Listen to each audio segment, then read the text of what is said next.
మిథున్ రాశి. First of all Mithun రాశి వారికి నరదృష్టి ఉండొద్దు తండ్రి అనుకుంటే ఒకటే, నువ్వు ప్రతి ఆహ్, శనివారం రోజు రాత్రి వడ్లు తీసుకో. వడ్లు తీసుకొని శనివారం రోజు రాత్రి ఒక గిన్నెలో గాని, దేంట్లో గాని వేసి దాంట్లో మంచిగా నానబెట్టాలి. నానబెట్టేటప్పుడు ఏం చేయాలంటే దాంట్లో కొన్ని పచ్చిపాలు, ఓ చెంచానో కొన్ని ఎంతైనా దాంట్లో వేసేయి. మంచిగా నానబెట్టు. సండే మార్నింగ్ లేచి అది తీసుకెళ్ళి ఏదైనా పక్షులకేసేయి. సెకండ్, నరఘోష ఉంది. నరఘోష ఎక్కువుంది మిథున రాశి వారికి. ఎక్కడికెళ్ళినా సరే గాని ఆ నెగటివిటీ ఎక్కువుంది గురుగారు. ఏం చేసినా సరే, ఏ పని చేసినా తలకాయ నొప్పి అయితుంది అనుకుంటే, బిల్వదళం చెట్టు దగ్గర మీకు కుదిరినప్పుడల్లా బిల్వదళం చెట్టు దగ్గర సాయంత్రం 5:45 నుంచి 6:45 లోపు మంచిగా ఒక 2 ఇలాచీలు కొంచెం దెబ్బేసి అయి ఓపెన్ అయ్యేటట్టు చేసి, అందులో దాన్ని పెట్టేసి నెయ్యితో దీపం పెట్టు.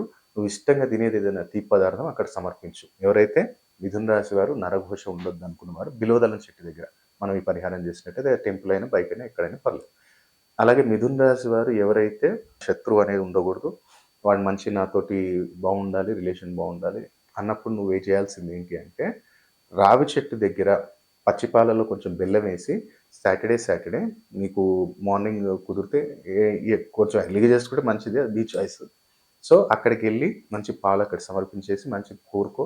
నా మనసులో నాకెవరైనా శత్రుత్వం ఉండొద్దని చెప్పి ఒక 8 ప్రదక్షిణాలు చేసేసి దండం పెట్టుకో.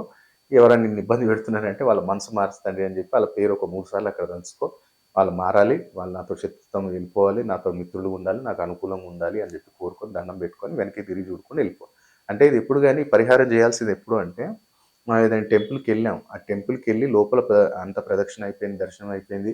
ఇక నేను ఇంటికి బయలుదేరుతున్నా అన్నప్పుడు బయటకొచ్చిన తర్వాత ఇది చేసి మీరు డైరెక్ట్ ఇంటికెళ్ళిపోవాలి తప్ప, మళ్ళీ పరిహారం చేసి నేను గుళ్ళోకెళ్తా అంటే అది పనికిరాదు.